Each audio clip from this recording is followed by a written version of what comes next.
We start our important chapter on state management now. And state management is a way to restore the state as it was before when you will backtrack during the search. So remember, what we needed is a way to restore, for instance, the domains.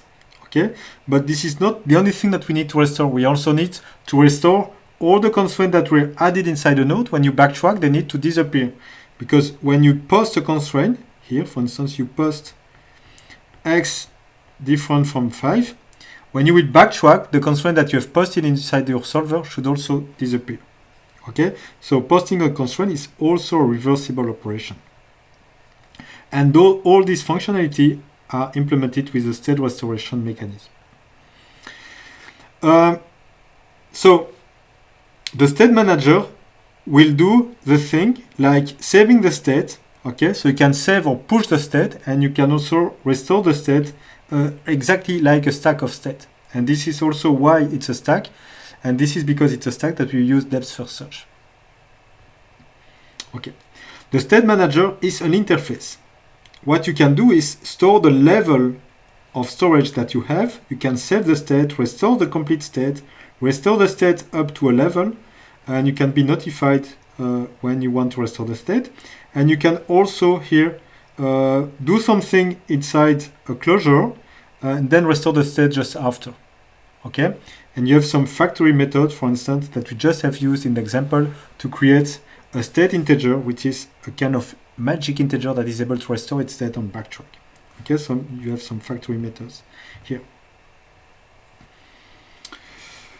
Okay, and so with new state is really a syntactical sugar. If you want, it will just execute the body that you give here, a piece of code, and it will save the state before and restore it just after as it was before. Okay, so there is nothing magical with this with new state functionality. We have already seen in depth an example of how to use the state manager and the state integer. So I don't need to cover that again. You just need to watch the previous video again. What is interesting is that the state manager is really something that will be used and manipulated by the search, okay? Because it is the search that is deciding when it backtracks, and so this is also the search that will decide to store and restore the state of the whole solver. So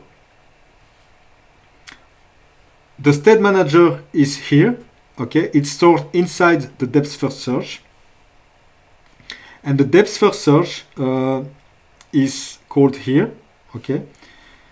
And the solve will also run the solve algorithm, and the solve algorithm is this. This is really a recursive procedure. It's a recursive procedure that's implementing the depth first search.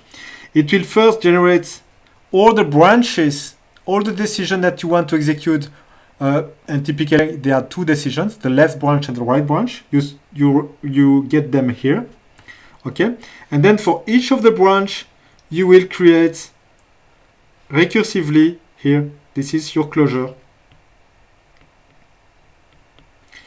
You will recursively call the depth first search by committing to this branch. So you execute this specific procedure corresponding to the branch, and you encapsulate all this inside with new state, so that after that, when it will backtrack, you will restore the state as it was before.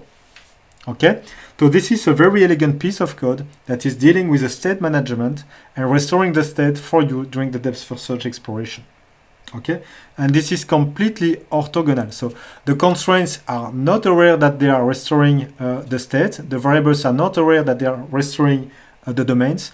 Everything is orchestrated by this with new state functionality that will restore the state of all the objects that have been created through the state manager itself.